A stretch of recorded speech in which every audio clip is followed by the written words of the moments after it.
बिस्मिल्लाहिर्रहमानिर्रहीम। ख़ातिन हज़रात, मैं अख्तर अब्बास और आप सबको सलाम पहुँचे। आज एक खूबसूरत शेर से आगाज़ करते हैं। होंठ प्यासे रहे, हौसले थक गए, उम्र सहरा हुई। होंठ प्यासे रहे, हौसले थक गए, उम्र सहरा हुई। हमने पानी के धोखे में फिर रेत पर कश्तियाँ डाल दी। ये ज़िंदगी में कभी ऐसा हो तो बहुत तकलीफ़ होती है। आज का जो सवाल है वो चूँकि इससे मिलता जुलता है, इसीलिए मैंने आपको ये शेर सुनाया। अफजल गोंदल साहब कहते हैं कि मैं चाहता हूँ किसी गरीब ख़ानदान में शादी करूँ, मगर मेरे घर वाले कहते हैं ना, रिश्ता बराबर के ख़ानदान में होना चाहिए। आप ही बताइए मैं उन्हें क्या समझाऊँ। अफजल साहब, आप तो मेहरबानी फरमाइए, उन्हें समझाने की कोशिश मत कीजिए, ये नादानी होगी। रिश्ता जब भी करते हैं तो कुछ असूल हैं, कुछ ज़वाबत हैं उसके। चूँकि ये हमदर्दी नहीं है, एक दिन का मामला भी नहीं है, ये खैरात भी नहीं है, ये तो ज़िंदगी भर का सौदा है। अगली नस्ल को लेके चलने का सौदा है। अपनी कम से कम 30-40 साल की ज़िंदगी को रहन रखने का सौदा है। आपकी सारी खुशियाँ, सारी कामयाबी, सारा इत्मीनान इससे जुड़ा होगा।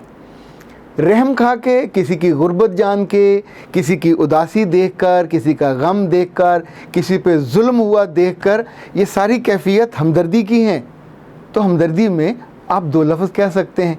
चैरिटी की जा सकती है, कुछ मदद की जा सकती, माली तौर पे मदद की जा सकती है, लेकिन अपनी ज़िंदगी के गले में कलावा नहीं डाला जा सकता। ये बिल्कुल ऐसे ही होगा जैसे आप रेत पे कश्तियाँ डाल दें और इंतज़ार करें कि अब इसमें से आपकी कश्ती दूर लंबे सफ़रों पे निकलेगी। ये जो शादी की कश्ती है, इसके लिए खुले समंदर में चलना होता है। मोहब्बत चाहिए, ताल्लुक़ चाहिए, बाइंडिंग चाहिए, ग्रेस चाहिए। ओके, ये बहुत अच्छे लफ्ज़ हैं, पर मैं आपको प्रैक्टिकली बताऊं इसमें चाहिए क्या। अगर अब दोनों की ज़ुबान एक जैसी नहीं है तो नहीं चलेगी। अगर दोनों का कल्चर एक जैसा नहीं है तो भी नहीं चलेगा। दोनों का उठना बैठना, मिलना मिलाना, लेना देना, ये सारा एक जैसा होगा तो ज़िंदगी चलेगी। हमारे एक जानने वाले ने एक दफ़ा एक माई काम करने वाली माई की बहुत ही खूबसूरत बेटी से शादी कर ली, और लोगों ने बहुत सिखाया, बहुत समझाया कि ना कर, वो तुम्हारे लेवल की नहीं है, तुम्हारा ख़ानदान और है। उसने कहा सब इंसान बराबर होते हैं। शादी हो गई, लाहौर में उसने घर लिया। तो शादी के 5-6 दिन के बाद वो अपने घर में थे तो 3-4 पुराने दोस्त आए और चाय का उन्होंने कहा। अंदर खाने का वक्त नहीं था तो बेगम ने चाय बनाई। जब ये लेके आने लगे तो अल्लाह जाने क्या हुआ, उस खातून से टकराए या पाँव में कुछ चीज़ आ गई, वो ट्रे उनसे नीचे गिर गई। तो उस खातून ने, जो भी 5 या 6 दिन पहले की दुल्हन थी, उसने जो जुमला कहा वो सब दोस्तों को आज भी याद है, तेरा कख ना रहे, तेनू अगले दिन दा सिज देखना नसीब ना हो। अब ये उसकी डिक्शन थी, वो अपने आप को रोक नहीं पाई। उसकी माँ वो गालियाँ निकालती होगी, उसकी बाप निकालता होगा, उसके घर में निकलती होंगी, जहाँ वो रहती होंगी किसी चीज़ के टूटने पे इसी तौर पे रिएक्ट किया जाता होगा। पर चूँकि वो उस कल्चर में नहीं थी, उसे ये ख्याल करना भी जहन में नहीं आया कि साथ वाले कमरे में दीवार भी नहीं, दरवाज़ा है, लोग पूरी आवाज़ को सुन रहे होंगे। उस लम्हे उस बेचारे को जितनी एम्बेरसमेंट हुई होगी आप तसव्वुर कर सकते हैं। अच्छा, ये जो गरीब ख़ानदान से ला के ब्याहने का मतलब ये होगा कि अब आप एक ऐसी सरदर्दी अपने सर ले रहे हैं, आप उसको पढ़ना भी सिखाओगे, उठना बैठना भी सिखाओगे, बोलना भी सिखाओगे, आए गए पे बिहेव करना सिखाओगे। उस गरीब को पहनना ओढ़ना नहीं आता होगा। देखे ना, जिसने कभी उस लेवल पे परचेज़ नहीं की, शॉपिंग नहीं की, कभी बाज़ार गई नहीं है, तो वो उस लम्हे जो जो पहनेगी, जो जो करेगी, या आपके साथ जहाँ जहाँ आप लेके जाओगे वो ठीक से कैरी नहीं कर पाएगी। तो जनाब अफजल गोंदल साहब, आपकी अम्मा या आपके अब्बा या जो भी आपके बहन भाइयों में से आपको समझाते हैं, तो इस पर रद्द-ए-अमल मत दें, उनकी बात मान लें, इसी में फ़ायदा है। फ़ायदा इसलिए मैं कह रहा हूँ कि वैसे तो इसमें कोई बात भी यकीनी नहीं है। आप बहुत अमीर ख़ानदान से ले आएँ तो पता नहीं वो कैसी निकल आए, आप अपने लेवल के ले आएँ तो पता नहीं वो बदतमीज़ हो, हुड़ मत हो, बहुत हुनरमंद हो, सलीकामंद हो। है तो ये एक ऐसा मामला कि जिसमें कोई चीज़ भी शोर नहीं होती। सिवाय इसके कि दोनों ख़ानदान एक दूसरे को जानते हों और लड़की सलीकामंद हो, आने जाने पे वो खुशी का इजहार करती हो, उसके घर वाले भी एहतराम और इज़्ज़त करते हों, तो फिर और दोनों पढ़े लिखे हों, स्टेटस में बराबर हों, तो फिर आमतौर पे रिश्ते चल जाते हैं। क्योंकि इस रिश्ते में बेसिकली तो ग्रेस देनी होती है। रिश्ता कोई भी हो, नौकरी का हो या यूँ बाइंडिंग का हो, जब तक आप दूसरे को स्पेस नहीं देते और ग्रेस नहीं देते तो तब तक वो चलता नहीं है।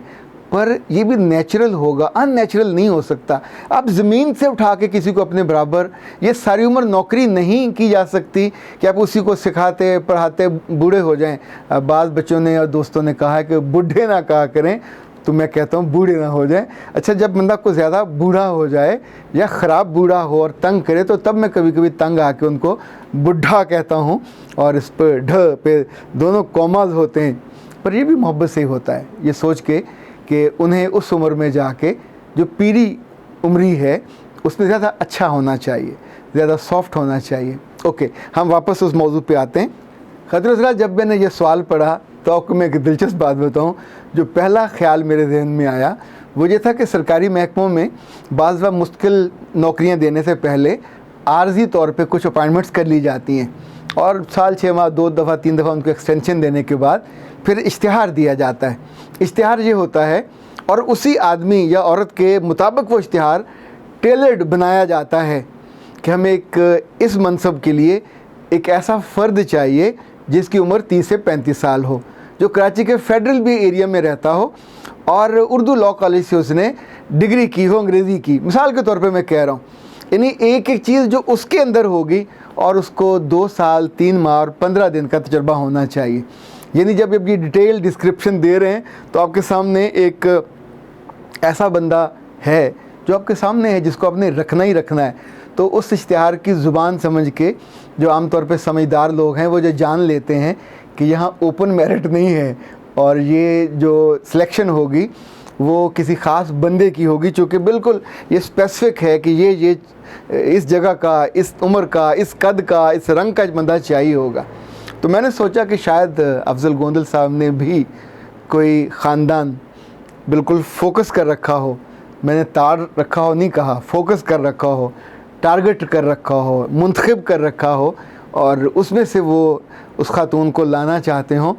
तो अफजल साहब, ये सरकारी महकमा नहीं है, ये ख़ानदान है और ख़ानदान के दरवाज़े पे माएँ बड़ी समझदारी के साथ बैठी होती हैं डंडा लेके, और वो किसी ऐसी खातून को अंदर नहीं आने देती जो उनकी तहज़ीब को, जो उनके रख रखाव को, जो उनके मिलने मिलाने, उठने उड़ने, पहनावे, कल्चर, तहज़ीब, एक एक चीज़ का उनको ख्याल होता है कि कोई ऐसी ना आ जाए कि जो उनकी अगली नस्ल को बिगाड़ के रख दे। सो इस वजह से बेहतर यही है कि जो अपने बड़े प्यारे हैं उनको इख्तियार दे दें, जहाँ वो कहते हैं उन्हें कर लेने दीजिए। उसमें कोई रिस्क हुआ, मामला आगे पीछे हुआ तो फिर बंदा उस वक्त देख लेता है। अगर किसी से हमदर्दी है, किसी की गुर्बत से, तो 2 काम कर लीजिए, उसे दुआ दे दीजिए या उसकी मदद कर दीजिए, लेकिन उसको उठा के अपने लिए ये मुस्तकिल एक बंदर को पालने वाला काम ना कर लीजिए, ये फिर आप बहुत तंग होंगे। अख्तर अब्बास को इजाज़त दीजिए। अस्सलाम वालेकुम।